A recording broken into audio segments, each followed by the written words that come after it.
Aqui iniciamos, Senhor, o nosso momento de estudos nesta noite.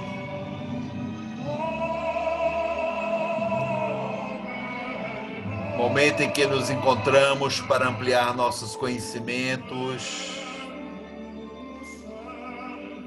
Momento em que buscamos esclarecimentos sobre as verdades da vida imortal.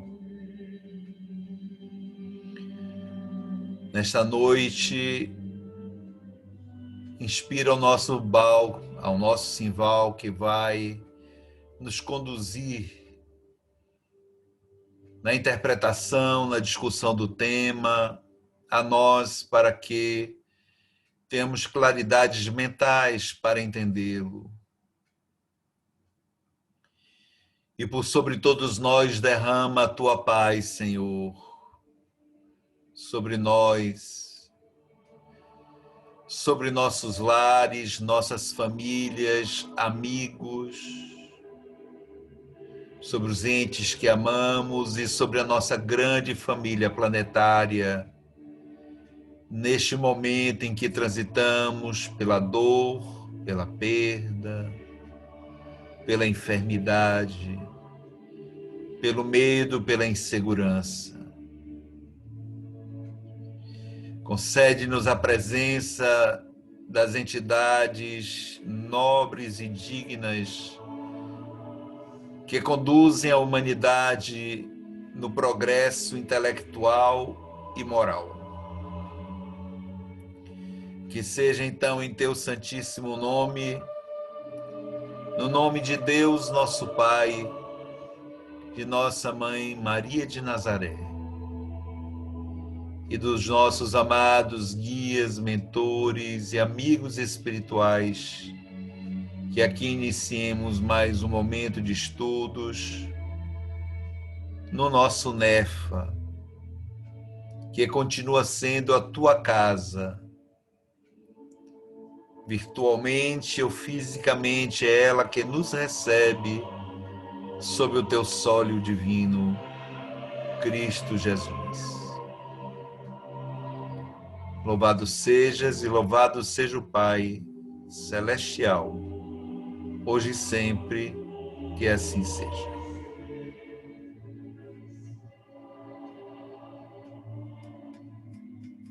Na noite de hoje, nós teremos o nosso simval falando sobre o primeiro capítulo do volume 1 de Sabedoria do Evangelho de Carlos Souza Pastorino, que aborda o esquema eterno da missão de Jesus. Então, passamos agora a palavra para o nosso simval. Val. Boa noite, me ouvem?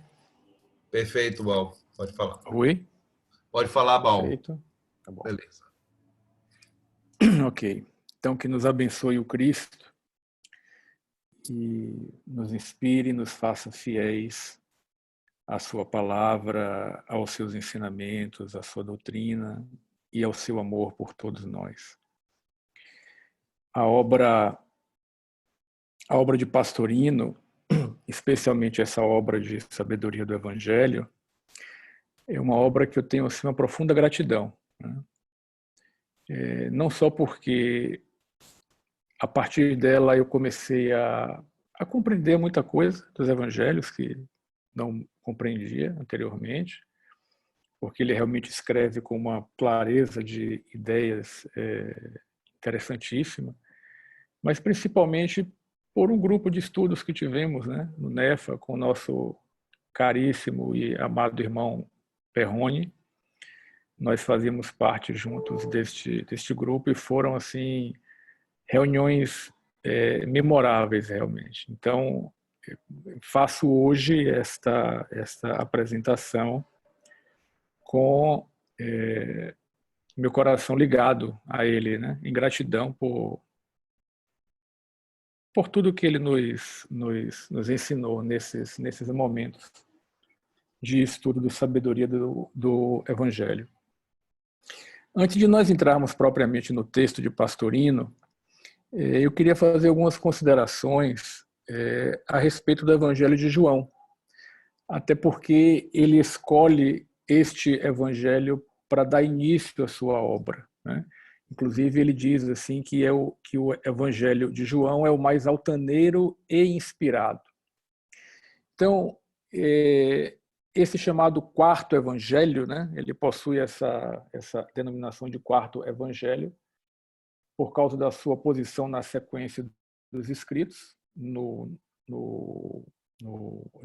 Novo Testamento, mas também porque ele guarda uma significativa diferença em relação aos três primeiros que antecedem ele, que são os chamados evangelhos sinóticos. Rui falou sobre isso na quinta anterior. Então, João, ele foi o apóstolo mais jovem de todos, né? Pelas referências que nós temos nos outros evangelhos, ele, filho de Salomé e de Zebedeu, tinha como irmão Tiago o maior, trabalhava na pesca, provavelmente juntamente com Pedro e com André, mas o curioso é que quase 80% do evangelho dele, dos escritos de João, né, constitui, vamos dizer assim, um material exclusivo dele, né, que não consta nos outros evangelistas. Então, há somente 20% de congruência nos episódios em que João narra com relação aos outros três. E eu diria que é o mais espiritualizado, né? É nele que nós encontramos, por exemplo, aquelas expressões de Jesus do eu sou, né? Eu sou o pão da vida, eu sou a luz do mundo, eu sou a ressurreição e a vida, eu sou o caminho, a verdade e a vida, eu sou a porta das ovelhas, eu sou o bom pastor. Então, é no Evangelho de João que nós vamos beber dessa espiritualidade que, para mim, é bem diferenciada dos outros três, né?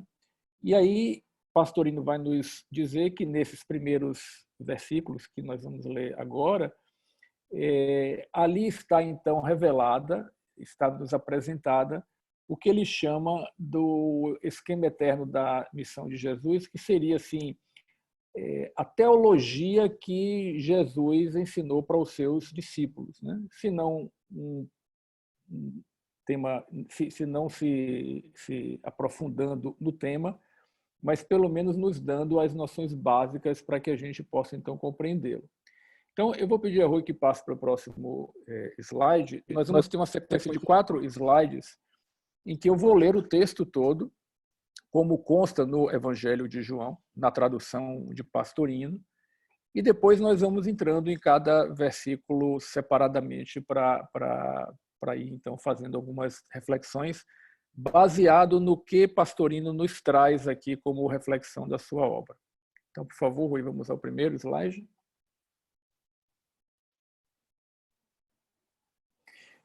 No princípio era o Verbo, e o Verbo estava em Deus, e o Verbo era Deus. Ele estava no princípio em Deus. Todas as coisas foram feitas por ele, e sem ele nada foi feito. O que foi feito nele era a vida, e a vida era a luz dos homens. E a luz resplandece nas trevas, e as trevas não prevaleceram contra ela. O próximo, Rui. Houve um homem chamado João, enviado por Deus. Veio ele como testemunha para dar testemunho da luz, a fim de que, por meio dele, todos os homens crescem. Ele não era luz, mas veio para dar testemunho da luz. Havia a luz verdadeira que ilumina a todo homem que vem ao mundo. Ele estava no mundo, e o mundo foi feito por ele, e o mundo não o conheceu. Próximo. Veio entre os seus, e os seus não o receberam, mas deu o poder de tornar-se filhos de Deus a todos os que o receberam, aos que acreditaram em seu nome, que não nasceram nem do sangue, nem da vontade da carne, nem da vontade do homem, mas de Deus. E o Verbo se fez carne e construiu seu tabernáculo dentro de nós, cheio de graça e verdade, e nós contemplamos sua glória, glória igual à do Filho unigênito do Pai. Próximo. João dá testemunho e exclama: Eis aquele de quem eu dizia, o que vem depois de mim é maior do que eu, porque existia antes de mim. De sua plenitude, todos nós recebemos, e graça por graça, porque a lei foi dada por Moisés, mas a graça e a verdade vieram por Jesus Cristo. Ninguém jamais viu Deus. O Filho unigênito que está no seio do Pai é o que o revelou. Então, este é o preâmbulo, vamos chamar assim, do Evangelho de João. E aí nós vamos então começar a versículo por versículo, como faz o autor, Torres Pastorino, a analisar cada uma dessas passagens, né? Então, comecemos então com esses dois primeiros versículos, que é: no princípio era o Verbo, e o Verbo estava em Deus, e o Verbo era Deus. Ele estava no princípio em Deus. 2 versículos somente, e daria para a gente fazer uma palestra inteira sobre eles, né? Pastorino nos diz que, através desses 2 versículos, né, João vem, então, falar de Deus através das suas manifestações, não somente do Deus absoluto, né? Aquele Deus que ele diz assim, no sentido em que os hindus emprestam a palavra Brahman, né? Esse Brahman é o Deus absoluto, né? É o Deus transcendente, né? Que tem também o Atman, que é o imanente. É o Deus sem princípio nem fim, sem limitação alguma. É o Deus da resposta da questão número 1 do Livro dos Espíritos, né? Que é Deus? Deus é a inteligência suprema, a causa primária de todas as coisas. Então, não é uma pessoa, né?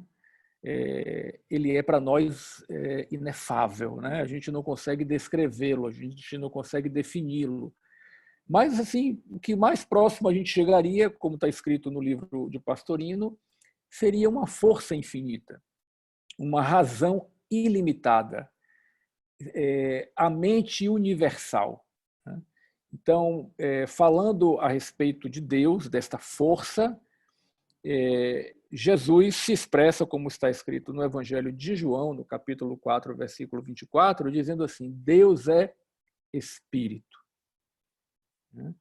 Então, nós estamos falando aí, neste princípio, nós estamos falando na inteligência divina, na inteligência universal, nessa força cósmica, né? Que está em tudo, está em todos. Ele permeia e ele impregna o tudo e o todo que existe. Então, é o absoluto, é o todo inteligente, né? É aquele que, desde o princípio, sem princípio, né, causa incausada, ele era ativo. E a sua atividade fundamental, Pastorino nos diz, então, que é a inteligência, é o pensamento, é a palavra, né? É o verbo em latim ou o logos em grego. E aí, vamos considerar que a obra de João, este evangelho, ele foi escrito, se fala que ele foi escrito em Éfeso, né? Que era uma cidade grega, na época do Império Romano, uma importante cidade grega. E aí a gente não pode deixar de considerar toda a influência dessa cultura helenística, né? Até mesmo de um judaísmo helenístico que havia lá. Então, na filosofia grega, essa palavra logos, né? Ela tem vários significados. Ela significa regra, princípio, lei, mas ela também significa substância ou causa do mundo. Ela também significa razão, raciocínio, a faculdade racional, né? A teoria abstrata, o raciocínio discursivo. Então, tudo isso quer dizer logos, né? Que é verbo ou palavra. Então, a ideia subjacente nesses versículos é de personificação do logos.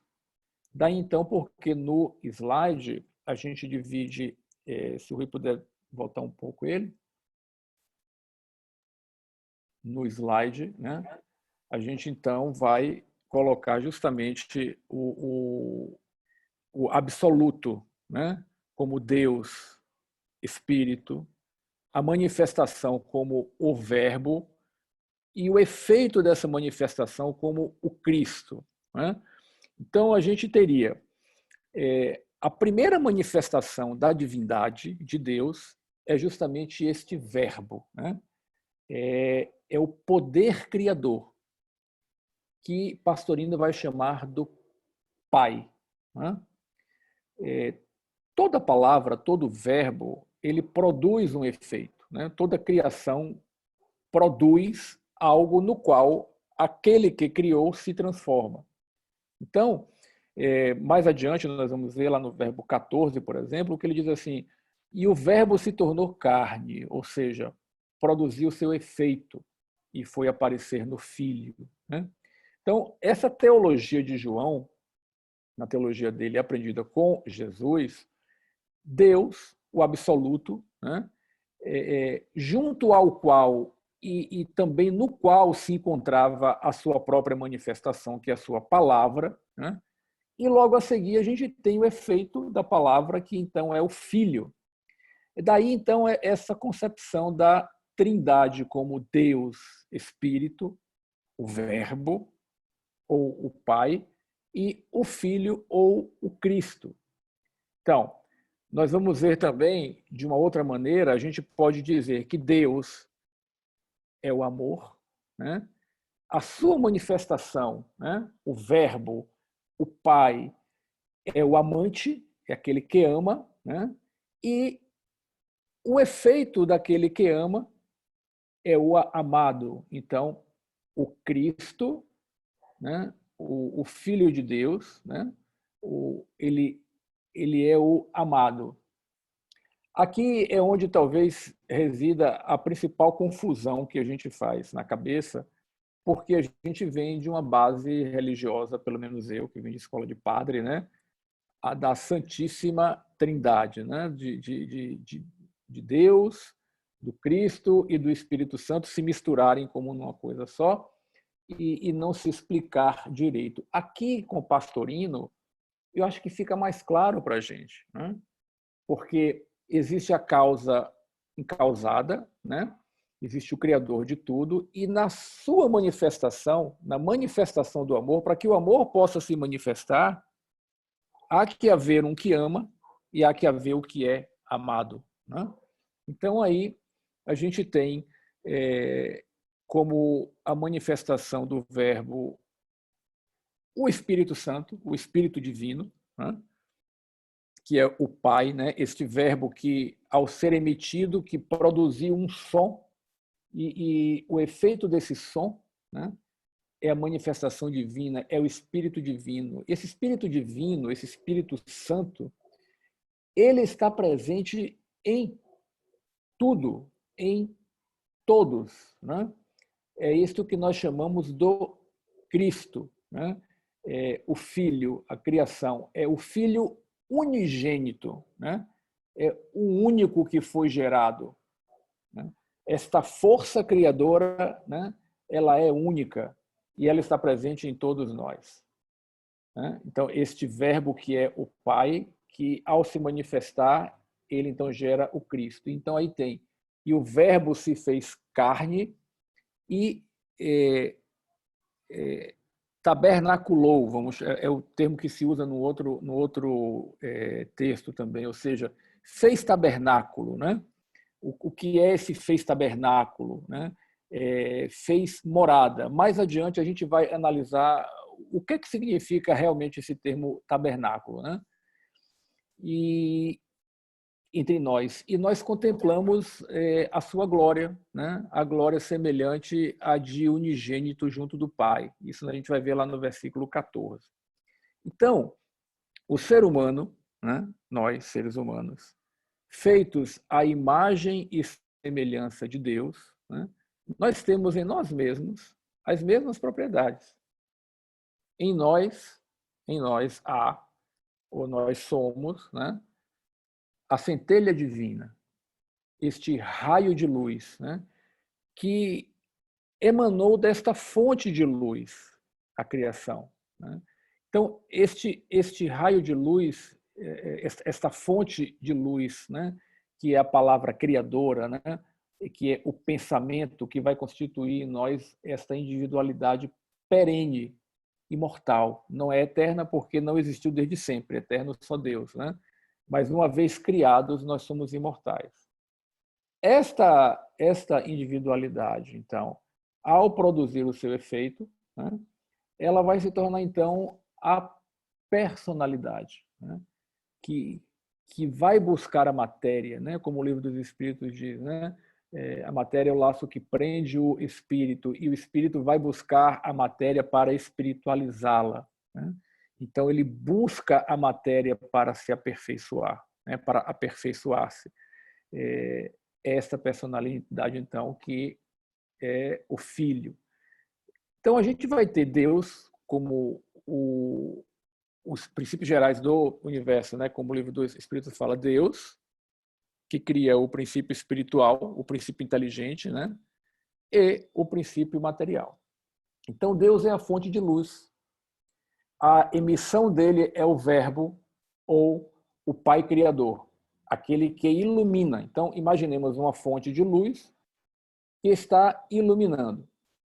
Pastorino faz uma metáfora interessante, que ele diz assim: os raios luminosos que partem desta fonte constituem, então, o Filho, o Cristo, né? O Filho unigênito do Pai. Então, a gente pode dizer que o Cristo é esta manifestação sensível de Deus, já que nós não conseguimos ver a Deus, né? O Cristo é a manifestação sensível de Deus, é essa força divina que impregna absolutamente tudo. Cabe ressaltar aqui que esta palavra Cristo, que em grego é Christos, com K, né, K-H-R-I-S-T-O-S, ele é uma tradução de uma palavra hebraica que é Messia, né, que vem do verbo messar, que significa untar, ungir, né? Então, o Cristo seria aquele que é ungido, untado, feito um com Deus, né? Lembra quando a gente vai fazer alguma coisa, fazer um pão, alguma coisa, que a gente unta a frigideira, né? Unta a forma, justamente para poder colocar a massa em cima. Então, é aquele elemento de ligação. Então, o Cristo é aquele que está unido a Deus. Aí vamos passar para o próximo slide, que aí a gente entra, então, no versículo 3,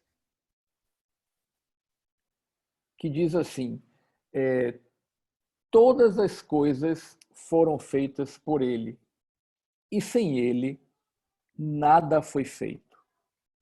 Então, observemos.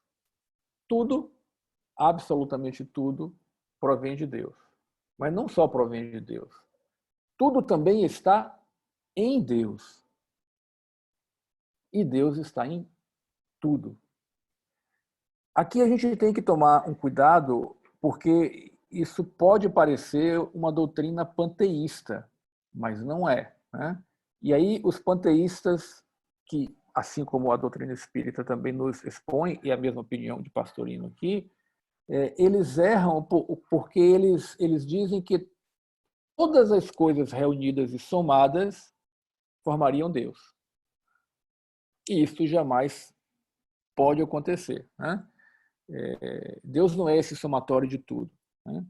Agora, o monismo, que afirma que Deus está em todos e está em tudo, então este daí está, segundo Pastorino, correto.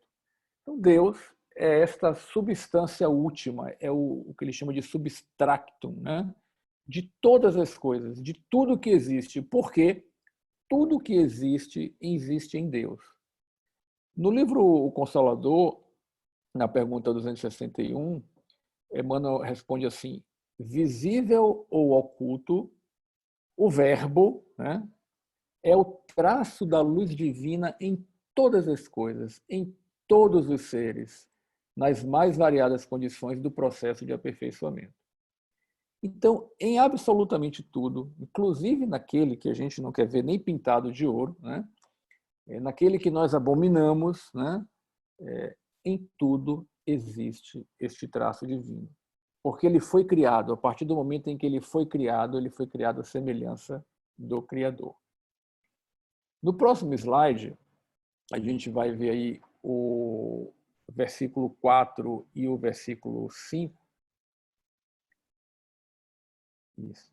Então, a vida era a luz dos homens, né? O que foi feito nele era a vida, e a vida era a luz dos homens. E a luz resplandece nas trevas, e as trevas não prevaleceram contra ela. Pastorino aqui nos diz o seguinte, que nele estava a vida, porque a vida é Deus, né? A vida é esta manifestação da divindade. Então, a luz resplandece nas trevas, e contra ela as trevas não prevalecem. Aí a gente tem um sentido até literal, que realmente a gente pode estar na maior escuridão e se acendermos um fachozinho qualquer, se riscarmos um palito de fósforo, a luz que emana do palito de fósforo vence as trevas. E quanto maior for essa luz, maior a área que ela ilumina. Então, 10 mil quilômetros de escuridão não podem contra uma pequenina chama que seja acesa ali. Agora, a gente pode entender também no outro sentido, como o pastor ainda nos diz, que se a vida é a luz, né, do ser humano, dos homens, né, então as trevas exprimem a morte. Só que nós somos eternos, enquanto centelha divina, nunca se apaga, né? A morte não prevalece contra a vida. Então, tudo aquilo que nos parece morte é apenas, como ele diz aqui, o desfazimento, né? A desintegração desses veículos materiais que nós revestimos o nosso espírito. Então, quem morre é a matéria, né? Ou melhor, ela se transforma, né? Porque ela não possui essa luz própria. Então, essa luz própria é própria do espírito. No próximo slide, dando continuação no texto, que aí ele vai entrar para falar de João, João falando de João, são dois diferentes, né? João evangelista, escrevendo sobre o João o Batista, né? Então ele diz assim: houve um homem chamado João, enviado por Deus, né? Que veio ele como testemunha, para dar testemunho da luz, a fim de que por meio dele todos os homens crescem, o verbo crer, né? Ele não era luz, mas ele veio para dar testemunho da luz. Bom, aqui Pastorino, então, né, no seu raciocínio lógico, ele diz o seguinte: se este João foi enviado, é porque ele já existia antes dele nascer. Porque senão, o evangelista teria escrito assim: houve um homem criado por Deus. Mas não é isso que ele fala. Ele fala: houve um homem enviado por Deus. Então, este homem, né, este ser que encarnou como João Batista, né, este espírito, ele não só existia, como deveria ser, né, um espírito, os adjetivos aqui são de Pastorino, né, um espírito de rara inteligência, de grande elevação moral, de muito adiantamento espiritual, um espírito com profundo conhecimento desta luz, da qual ele deveria testemunhar, ele deveria dar testemunho. Então, João o Batista, né, o primo de Jesus, né, a quem Maria vai visitar sua prima, Isabel, e ao chegar lá, Isabel diz que aquele que ela trazia no ventre não se contentava de alegria por estar na presença do seu Senhor. Então, vejamos que grau de adiantamento ou que grau de lucidez, né? Um espírito que, já ligado ali ao corpo em formação no ventre de sua mãe, já se iam ali 6 meses de gestação, mas com a lucidez de poder se manifestar uma alegria que tomou conta de sua mãe ao estar na presença daquele que é a luz dos homens, né? Então, João conhecia este Espírito que encarnou como Jesus antes deles nascerem na Terra, né? Ele tinha que estar realmente plenamente consciente, né? Para que ele pudesse testemunhar. Então, quando ele falava, não eram palavras ocas que saíam, não era aquele conhecimento que aprendeu nos livros ou ouvindo alguém. É o conhecimento, e a gente sente isso, né?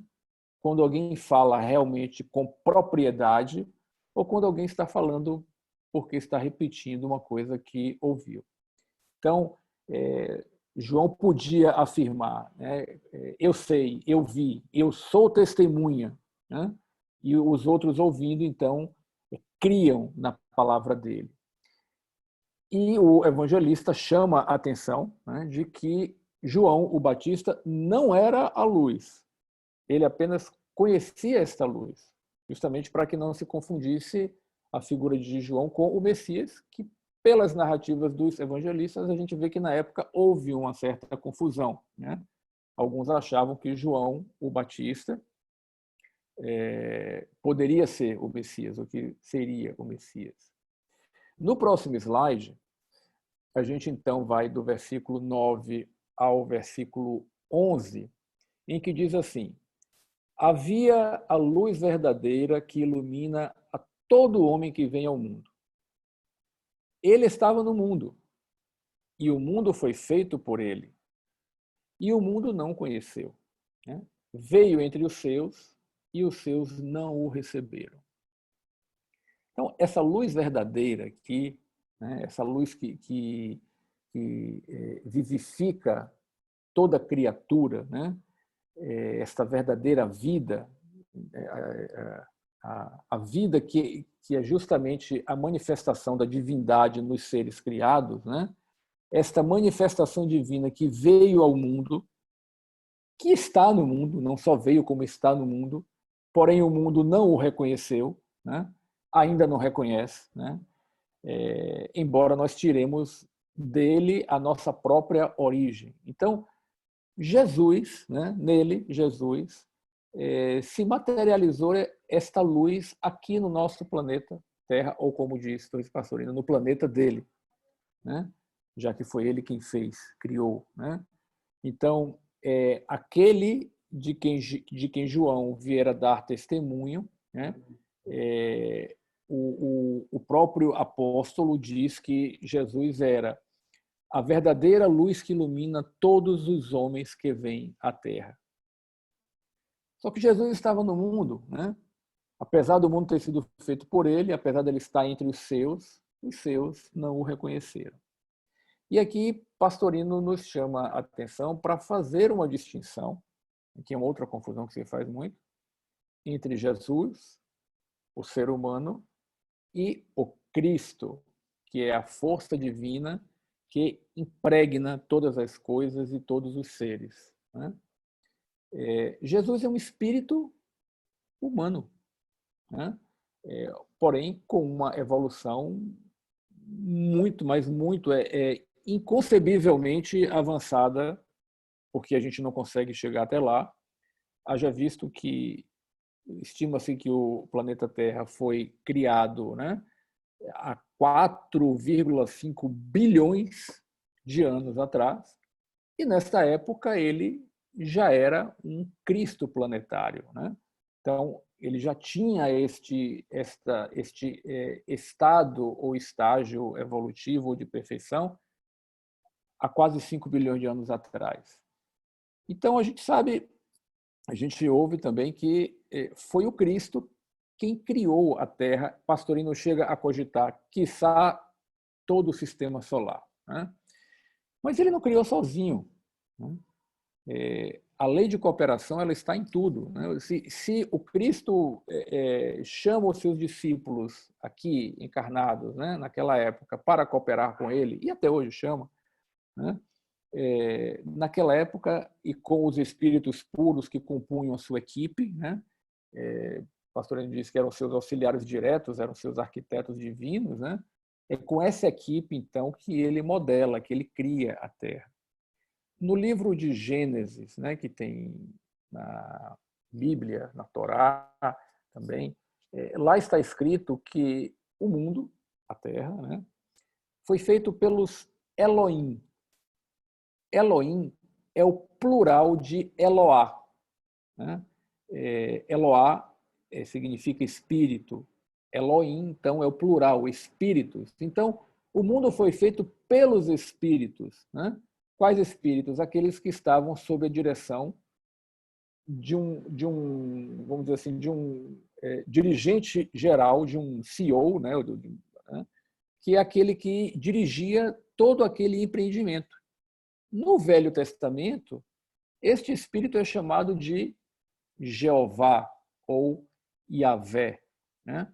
Então, este Jeová, este Yahvé, quando ele encarna, ele toma o nome de Jesus, de Yeshua. Então, em Isaías, tem escrito assim, em ti, ou seja, aqui no mundo, né, nascerá Jeová. Então, todos nós, né, ligados, vinculados aqui ao planeta Terra, é como se nós pertencemos a ele, ao Cristo, né, ao Cristo Jesus. Então, observemos que falar Jesus Cristo como se Cristo fosse um sobrenome não é apropriado, né? Jesus, o Cristo de Deus, ou o Cristo Jesus, até porque existem outros Cristos, né, no universo. Jesus não é o único, mas para nós ele é o Cristo planetário. Passando para o próximo slide, nós vamos então ver os versículos 12 e 13, que diz assim: mas deu, ele, Jesus, né, deu o poder de tornar-se filhos de Deus a todos os que o receberam, aos que acreditaram em seu nome, que não nasceram nem do sangue, nem da vontade da carne, nem da vontade do homem, mas de Deus, né? Então, essa expressão, este filho de, é uma expressão que é muito usada nos textos bíblicos, né? Assim, naquela época, ou no hebraico, esta expressão filho de, ela vai dar, vamos dizer assim, a qualidade do substantivo que segue a ela. Então, se a gente disser assim, fulano é um filho da paz, é porque ele é pacífico. Filho da luz, ele é iluminado. Então, aqui quando ele fala tornar-se filhos de Deus, quer dizer divinizados, né? Ou seja, com a divindade realizada. Nós nunca seremos, nunca nos tornaremos, né, o absoluto. É impossível. A criatura não se transforma jamais no seu criador. Mas esta perfeição relativa que nós podemos atingir, que a gente chama de iluminação, né? Então, este Filho de Deus é aquele que se divinizou porque se tornou uno, né? Se tornou participante da divindade, né? Conseguiu ser um com o Pai, né? Com o Verbo. E todos que nele acreditam, né? Todos que obedecem aos seus preceitos, né? Tornam-se divinos, né? João vai dizer assim, ou melhor, em João 14, 23, está escrito assim, Jesus diz assim, eu e o Pai viremos, né? Eu e o Pai viremos, e nele faremos morada. Agora, olha a dica que ele dá, né? Então, estes seres que se iluminaram, que se divinizaram, eles não nasceram nem do sangue, nem da vontade da carne, nem da vontade do homem. Essas três expressões, né? Sangue, carne e homem, Pastorino nos diz que destas três não dependemos nós, não depende o ser humano para se tornar divino. E aí ele vai dizer para a gente que o sangue exprime a alma, né? O corpo astral, o perispírito.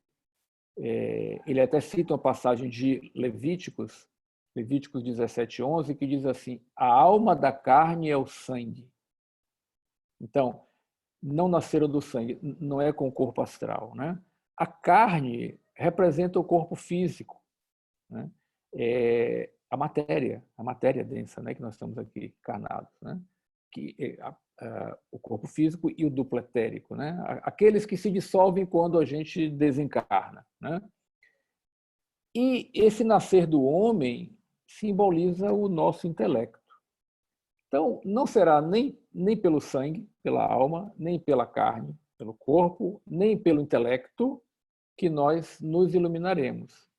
Porque essas são as partes constituintes da personalidade. A personalidade transitória, né? Não é da personalidade que depende este encontro com Deus, com a divindade, e sim do que ele chama da individualidade superior. Então, tornam-se unidos a Deus aqueles que já vivem nesta individualidade, embora talvez alguns ainda estejam encarnados, né? Presos a essa personalidade inferior que nós aqui, então, persona, né? Máscara, que nós nos apresentamos, né? Então, mesmo unidos à matéria, mesmo encarnados, há seres iluminados, né? E aí, no próximo slide, e o Verbo se fez carne e construiu o seu tabernáculo, né? O tabernaculizou, né? E a gente vai ver que um verbo realmente construiu o seu tabernáculo dentro de nós, cheio de graça e verdade. E nós contemplamos a sua glória, glória igual à do Filho unigênito do Pai, né? Este verbo tabernacular, né? Que significa literalmente habitar em tendas, tabernáculo, tenda, né? Então, fez morada, ou fez tabernáculo, né?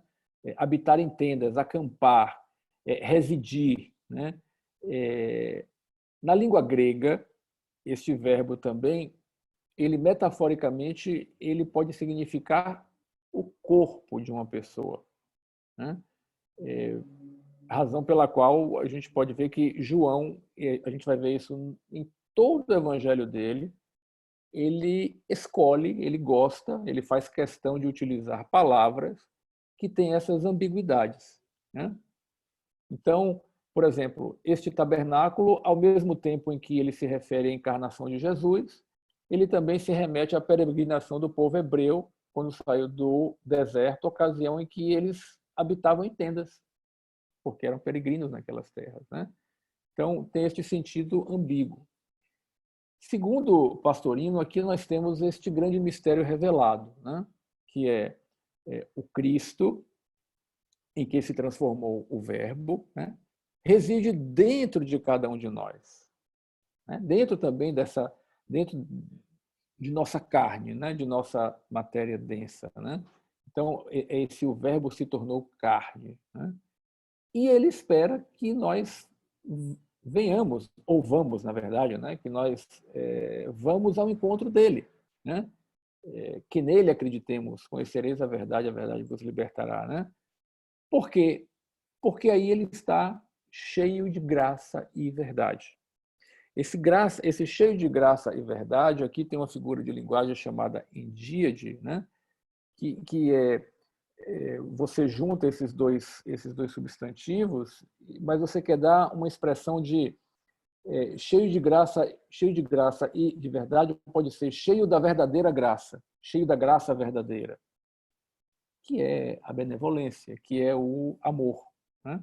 Então, a glória do Cristo dentro de cada um de nós, ela ainda não se manifesta exteriormente como se manifestava em Jesus, por causa das nossas imperfeições, né? Pastorino diz assim: nós somos como lâmpadas, e lâmpadas poderosíssimas, né? Acesas, inclusive, por dentro, porém revestidas de uma grossa camada de lama que não deixa transparecer a luz que existe internamente em nós, né? E brilha a vossa luz. Então, em Jesus, né, a manifestação dessa luz, ela era por completo, por quê? Porque ali havia uma lâmpada completamente limpa, né? Completamente transparente, perfeita, né?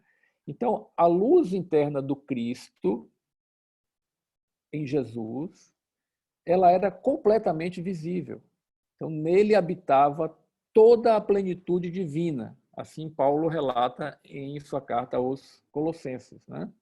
Por isso que Jesus foi chamado o Cristo, né? Por isso que sobre ele João escreve aqui: nós contemplamos a sua glória, glória igual à do Filho unigênito do Pai. Ou seja, a glória de Jesus, né, era igual à glória do Cristo eterno, do Filho de Deus. É esse terceiro aspecto da divindade. Se nós formos para olhar essa palavra glória, né, na Bíblia hebraica, existe uma palavra que é kabod, né? A tradução, o significado deste termo kabod, que é glória na Bíblia hebraica, ela tem um sentido de honra, dignidade, autoridade. Então, ela é utilizada para descrever a presença, o poder, a reputação de Deus, vamos chamar assim, diante da sua criação, né?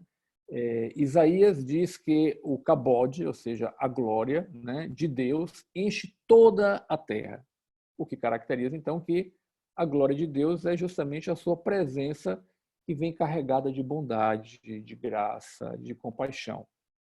E aí, na sequência, nos versículos 15 a 17, João dá testemunho, né? João, o Batista, que aí é João Evangelista escrevendo que João, o Batista, dá testemunho e exclama sobre Jesus, né? Eis aquele de quem eu dizia: o que vem depois de mim é maior do que eu, porque existia antes de mim.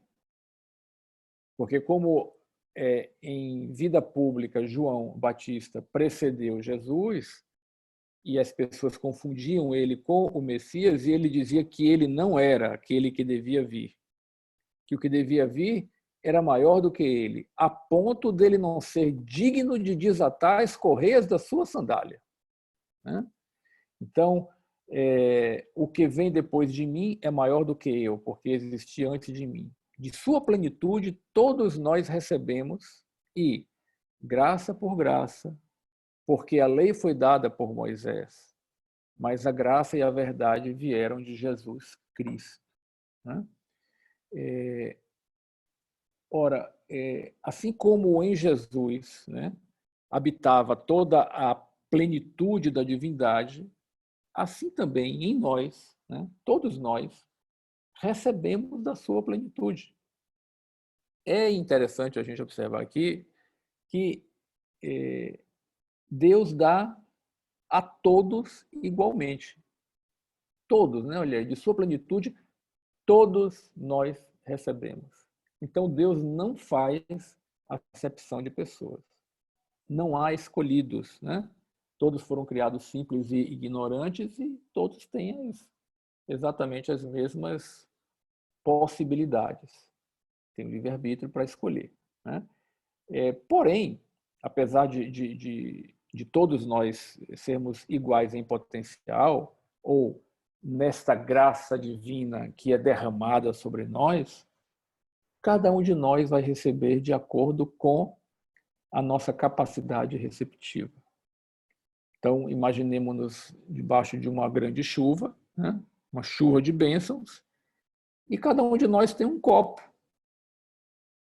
Esse copo é maior ou é menor de acordo com a nossa capacidade evolutiva, com o grau de amadurecimento ou de evolução que nós já estamos. Há, inclusive, alguns de nós que têm o seu copo emborcado de cabeça para baixo, né? Ou seja, não se beneficia dessa chuva, né? Não enche o seu copo para saciar a sua sede. Cada vez que a gente aumenta esse recipiente, ou seja, cada vez que a gente dá um passo nesse sentido evolutivo, a gente então passa a receber mais conteúdo. É por isso que assim nós recebemos de sua plenitude, graça por graça, né? Um passo depois do outro. Essa palavra graça é uma palavra que ela é de origem latina, né? É o gratia, né? Gratia, gratia, né? Essa palavra ela tem uma raiz na palavra grega que é a mesma raiz de caridade, é charis, né? C-H-A-R-S, charis, que tem como significado o quê? O amor incondicional, este dom gratuito, né? Este favor concedido, essa generosidade que é incondicional. Então, a lei foi revelada por Moisés. Pastorino aqui faz uma ligação direta à lei de causa e efeito. Inclusive, ele cita o dente por dente, né? Olho por olho e dente por dente, né? Como se fosse a expressão da lei de causa e efeito. A gente já viu também que essa olho por olho e dente por dente foi mais uma tentativa de se conter o que naquela época era uma vingança desproporcional. Então, vinha um e matava uma ovelha, o outro voltava lá e dizimava o rebanho inteiro. Então, havia uma desproporcionalidade. Então, olho por olho, né? Dente por dente. Mas a verdadeira benevolência, olha aí outra em díade, né? A verdadeira benevolência, ela veio com Jesus, não com Moisés, né? Ela veio com este Cristo manifestado em Jesus, que é quem nos ensinou a misericórdia, a compaixão, né? que são esses elementos que vêm, então, nos libertar dessa lei de causa e efeito. Então, Pastorino diz que Moisés ele foi o legislador para a personalidade humana, né? Os mandamentos. Mas Jesus foi o legislador divino para esta nossa individualidade que é eterna. Então, ele estabeleceu essas bases, né? Para que nós, seres humanos incipientes e significantes, né? Pudéssemos fazer contato, então, com o Cristo, né? Ou seja, a ligação da criatura com o Criador. Aí nós vamos encontrar nas cartas de Paulo aos Romanos e Coríntios, onde ele diz assim: na gloriosa liberdade dos filhos de Deus, né? Onde há o Espírito de Deus, aí há liberdade. Então, em todos os capítulos, Pastorino diz isso textualmente, ele diz assim: em todos os capítulos, em todas as palavras dos evangelhos, nós encontramos, olha como ele classifica, nós encontramos chamamentos angustiosos do Cristo, para que o homem siga o seu caminho infinito ao encontro do Pai. É o buscar o reino de Deus em primeiro lugar, né? É o mais importante. É aquele tesouro escondido no campo, que é o tesouro mais precioso de todo, então o sujeito vai e vende tudo que ele tem. Ele se desfaz de tudo. Por quê? Para comprar aquele campo, porque Ali está o tesouro mais precioso, onde está o nosso tesouro, está o nosso coração. Né? É aí onde a gente se divide, porque qual é o verdadeiro objetivo de nossas vidas? Ou desta encarnação? Para que nós estamos encarnados? A maioria de nós, né? Pelo menos eu aprendi assim, a maioria de nós vive para poder constituir família, para poder fazer um pé de meia, para poder, enfim, acumular e curtir a vida. E a doutrina espírita ela é extremamente libertadora, porque ela vem nos revelar a verdadeira mensagem do Cristo. Né? Este não é o sentido da vida.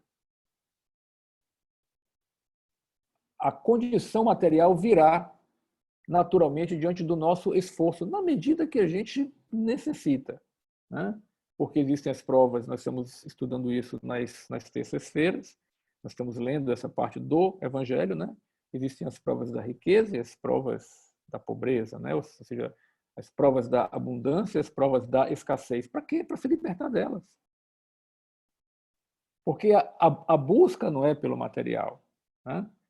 A busca é pelo espiritual. Então, um novo mandamento vos dou, que vos ameis uns aos outros, assim como eu vos amei, tanto quanto eu vos amei. Essa é a busca. Mais importante do que todas as outras. Né? Maria sentada aos pés de Jesus, enquanto Marta reclama, pedindo a Jesus que diga para ela para vir ajudar Marta, porque Marta está com muitos afazeres, está cuidando da casa inteira, está cuidando, né, do exterior. E Jesus diz, Marta, Marta, andas muito atribulada. Maria escolheu a melhor parte que não lhe será tirada. Né? Então, o evangelho inteiro é um convite a gente voltar o nosso olhar, a nossa atenção, ao nosso coração, né? Para este reino celestial, este reino divino, este reino de Deus, este reino angelical. É o nosso próximo degrau. Né? Viemos do reino animal, estamos no reino nominal. Tem um degrau à nossa frente. Esse degrau pode ser alcançado. Jesus nos mostrou como. O passo a passo, o manual de bordo, o manual de instruções, a fonte de inspiração, de reflexão, está contida nos evangelhos. Né? No próximo e último slide, a gente finaliza com o último versículo desse trecho, né? Ninguém jamais viu Deus. O Filho unigênito que está no seio do Pai é que o revelou. Então, este ser inefável, né? Deus, né? Esta mente universal, é invisível. Né? É uma força, é a vida, é o amor, é a substância, é a essência de todas as coisas que existem. Ninguém pode ver. Ninguém pode vê-lo no sentido de contemplar com os olhos. Né? Ele pode ser revelado. Então, o Filho unigênito, né? O Cristo, né? Que é este terceiro aspecto da divindade, né? Que é o produto do pensamento divino, que se encontra em todas as coisas, que está junto ao Pai, que está no seio do Pai, assim como o Pai, o Verbo, né, está com Deus, está em Deus e é Deus, né, os versículos primeiros, né, que a gente viu, né, o Verbo, né, desta mesma forma, o Filho, o Cristo, né, está com o Pai, está no Pai e é o Pai. Então, eu e o Pai somos um. Está no Evangelho de João. Eu estou no Pai e o Pai está em mim. Está no Evangelho de João. Né? São, como diz Pastorino, são aspectos, não são pessoas, são aspectos de um só Deus, de uma única, de uma só força cósmica universal, né? O Filho, ou Cristo, né? Que está em todos, que está em tudo, é que revela, né? É que ensina, é que explica, né? Que tira o véu, revelar, que tira o véu, né? Do que seja Deus, né? A manifestação divina, a sua manifestação por intermédio de Jesus, né? Que veio trazer-nos esta verdadeira benevolência de Deus em relação a nós filhos, né? E nos convida a voltar a ser um, como ele é um com o Pai. Paz e bem, que Deus nos abençoe. Obrigado pela escuta e por poder manifestar esse saudosismo aqui com nossos estudos, com nosso jovem, nosso master.